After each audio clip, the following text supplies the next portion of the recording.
नमस्कार, आप देख रहे हैं आज तक। आपके साथ मैं हूं सईद अंसारी। हमारे देश के कई राज्यों में जबरदस्त बारिश हो रही है और बारिश की वजह से कई जगह बाढ़ की स्थिति पैदा हो गई। बिहार में स्थिति धीरे धीरे खराब हो रही है। सिर्फ 4 घंटे की बारिश में सुशासन डुबकी लगाने लगा है। बिहार की राजधानी पटना के वीवीआईपी इलाके की ऐसी सूरत बदली की कोई पहचान न पाए। डिप्टी सीएम का बंगला तलैया बन गया तो बाकी पटना का क्या हाल होगा, यह आप बहुत अच्छी तरह से खुद समझ सकते हैं।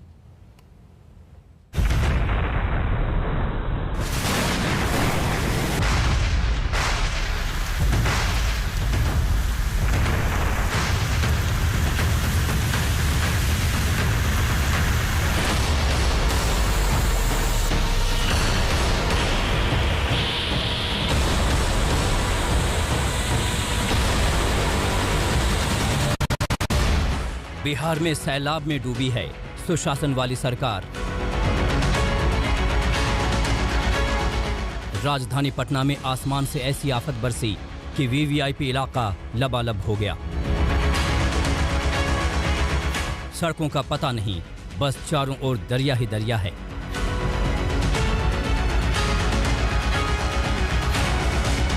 यह है बिहार विधानसभा।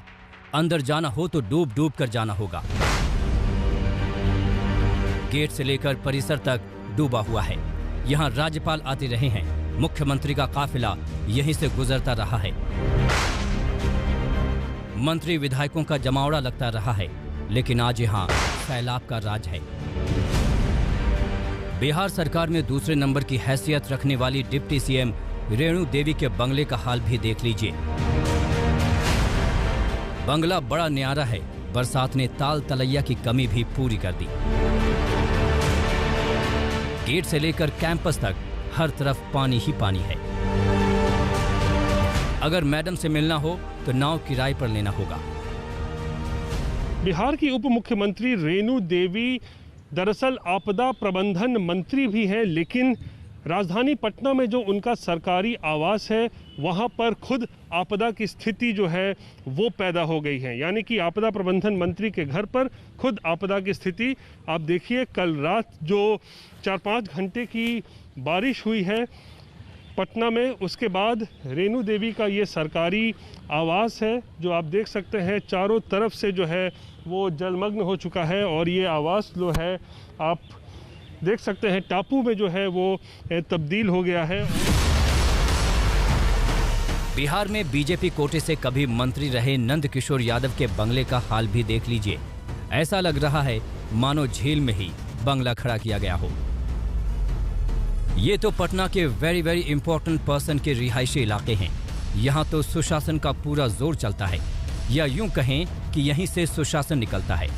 जरा उन इलाकों का सोचिए जहां सरकार की तो दूर की बात रही, सरकारी आदेश पहुंचने में ही सालों लग जाते हैं। अब इस अस्पताल का हाल ही देख लीजिए। सहयोग अस्पताल जाने के लिए आपको कई लोगों का सहयोग लेना पड़ेगा।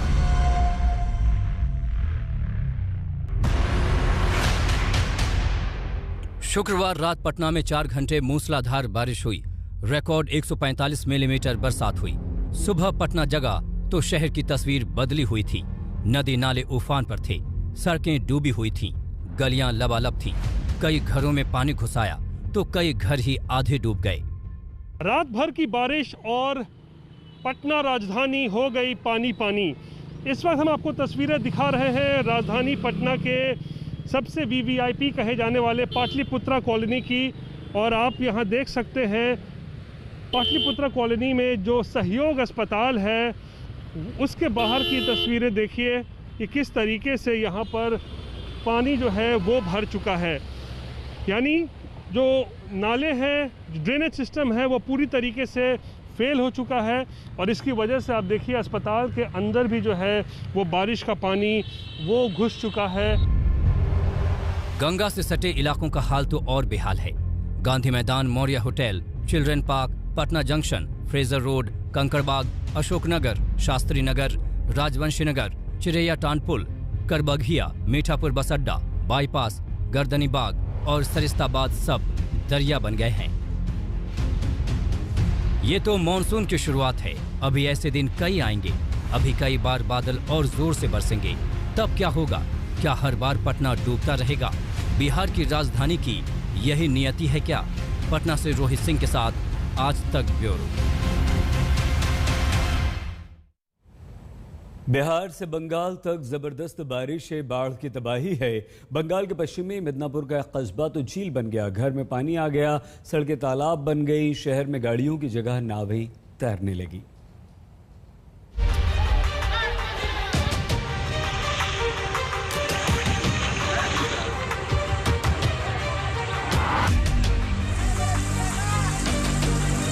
हर तरफ पानी ही पानी। डूबे डूबे घर,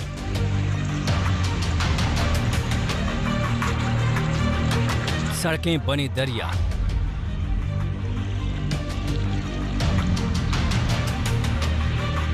सड़कों पर तैरती नाव।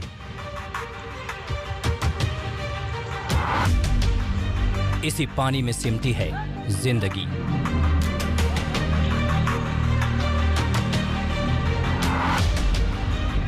ये तस्वीर बिहार से सटे बंगाल की है। पश्चिमी मिदनापुर में भारी बारिश ने शहर को झील बना दिया।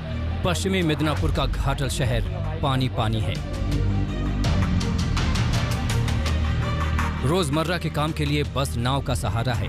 कुछ तो जुगाड़ के नाव पर सवार होकर घरों से बाहर निकल रहे हैं। बाजार भी नाव पर सजा है।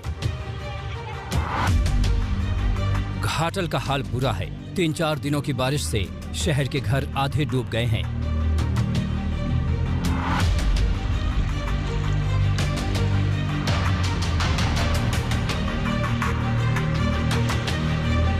धूमी और शिलवती नदियां बेकाबू हैं।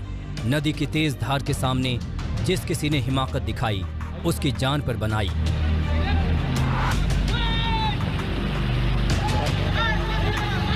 कुछ इलाकों से पानी उतरा तो तबाही का मंजर दिखने लगा। घरों का सामान बर्बाद हो गया, सड़कें आधी गायब हो गईं। लोगों को मदद की दरकार है, वो मुख्यमंत्री से गुहार लगा रहे हैं। बंगाल के ही हुगली में बारिश ने जीना मुहाल कर दिया। आराम बाग में तो कई घर डूब गए।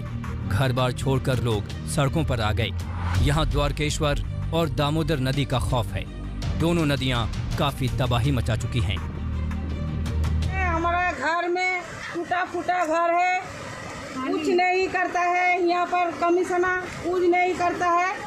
हम पानी में नदी में जाल आता है, हमको ऊपर में उड़ जाता है। तो जो हमको सब सामान लेके उठना पड़ रहा है।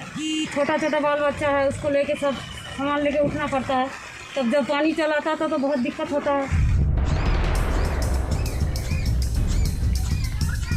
बाढ़ के डर से सड़कों पर बसेरा बनाए लोगों की दिक्कतें खत्म नहीं हुई। खाने के लाले पड़े हुए हैं। बस एक तिरपाल है, ना कोई सामान है, ना ही पीने का पानी।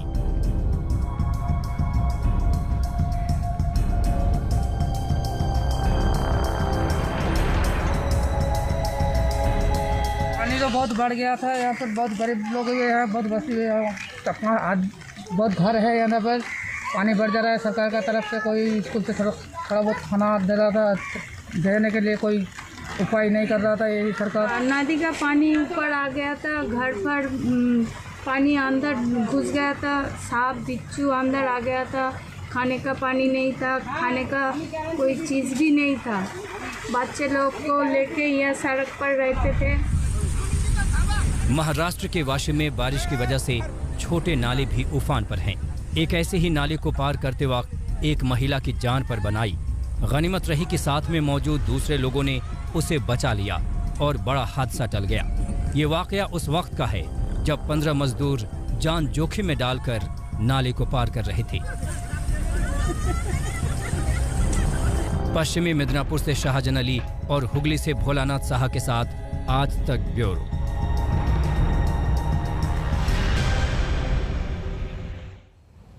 और अब खबर किसान आंदोलन की। किसान आंदोलन के 7 महीने पूरे होने पर आज फिर से किसानों ने अपने आंदोलन को तेज कर दिया है। दिल्ली और पंजाब में किसानों का जोर दिखा। किसानों ने ज्ञापन देने के लिए राजभवन तक मार्च निकालने की कोशिश की, लेकिन पुलिस ने उन्हें रोक दिया। दिल्ली, हरियाणा, हिसार, लखनऊ और ये तस्वीरें हैं, 5 तस्वीरें, लेकिन किसानों ने इसी तरह से जगह जगह प्रदर्शन किया है।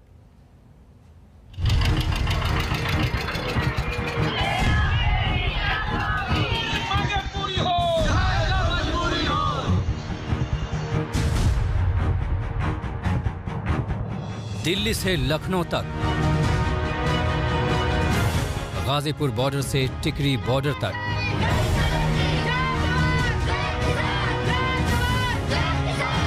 हिसार से पंचकुला तक, शहर शहर यही हाल। किसान आंदोलन के 7 महीने पूरे हो गए और किसान पूरे लाव लश्कर के साथ सड़कों पर उतर आए। किसानों ने देश भर के राजभवन का घेराव का ऐलान किया, लेकिन पुलिस ने इसकी इजाजत नहीं दी। राजधानी दिल्ली में सुरक्षा सख्त रही। दिल्ली पुलिस ने राजभवन के आसपास किसानों को भटकने नहीं दिया। पुलिस ने यहां आने वाले किसानों को पहले ही रोककर बसों में बिठा लिया। राजभवन के आसपास के 3 मेट्रो स्टेशन भी पहले से बंद कर दिए गए थे ताकि मेट्रो से किसान आ न सके। किसानों के समर्थन में तमाम कई अलग अलग संगठन Delhi metro station civil line पर इकट्ठा हुए थे और भारी तादाद में यहाँ पर नारेबाजी जो है वो चल रही थी। कोरोना के कोविड प्रोटोकॉल का उल्लंघन हो रहा था, उसके बाद भारी पुलिस बल यहाँ पर तैनात किया गया और अफरा तफरी का माहौल जो है वो यहाँ पर बना हुआ है। तमाम जो लोग यहाँ पर पहुँचे थे उनको यहाँ से अब हटाया जा रहा है। जितने भी संगठन यहाँ पर पहुँचे थे किसान मोर्चा से रिलेटेड, उनको बसों में भर करके जो है वो अब पुलिस स्टेशन जो है वो डिटेन किया गया है। यहाँ पर नारेबाजी और कई बैनर्स लेकर के लोग, किसान जो संगठन से जुड़े लोग थे वो यहाँ पहुँचे थे और उनका साफ तौर पर यही कहना था कि वो मेमोरेंडम सौंपने के लिए आए थे एलजी को, लेकिन पुलिस की तरफ से परमिशन भी थी, लेकिन अब उनको मिलने जाने की इजाज़त जो है वो नहीं दी जा रही है। ऐसे में अब इस वक्त देख सकते हैं कि भारी तादाद में पुलिस बल जो है वो यहाँ पर तैनात किया गया है। कोई भी अगर व्यक्ति यहाँ पर पहुँच रहा है तो उसको यहाँ पर खड़े होने की इजाज़त जो है वो नहीं दी जा रही है। दिल्ली के गाजीपुर और टिकरी बॉर्डर पर भारी संख्या में किसान जुटे। 26 जनवरी के बाद पहली बार किसानों ने ट्रैक्टर के साथ सड़कों पर मार्च किया। ये तो यहाँ पे आंदोलन है, ट्रैक्टर लेकर लोग आ रहे हैं, 2 जिलों के लोग हैं। दिल्ली का ट्रैक्टर रास्ता ना भूल जाए इसलिए अपने ट्रैक्टर से आते हैं, कोई और तो साधन हमारे पे है नहीं। 7 महीने हो गए दिल्ली के तमाम बॉर्डर पर आप लोग बैठे हुए हैं, कहाँ देख रहे हैं आंदोलन को? सरकार सुन नहीं रही, आंदोलन चल रहा, सरकार सुन रही। लोकतांत्रिक देश में, देश जब आजाद हुआ तो ये नहीं सोचा था कि अपने ही देश में, स्वतंत्र देश में इस तरह का फिर किसानों को आंदोलन करना पड़ेगा, ये नहीं सोचा था। तो आगे अब आप बातचीत बंद है तो बातचीत का रास्ता कैसे हो, कैसे बातचीत शुरू हो, इसकी क्या कोशिश हो रही है? हमने चिट्ठी लिखी भारत सरकार को कि दोबारा बातचीत शुरू करवाओ। पंजाब और हरियाणा में भी किसानों ने आज मार्च निकाला। पंचकुला में भारी पुलिस इंतजाम के बीच झड़प की भी नौबत आ गई। अमृतसर में किसानों ने डीसी ऑफिस के बाहर धरना दिया और कृषि कानूनों को रद्द करने की मांग की।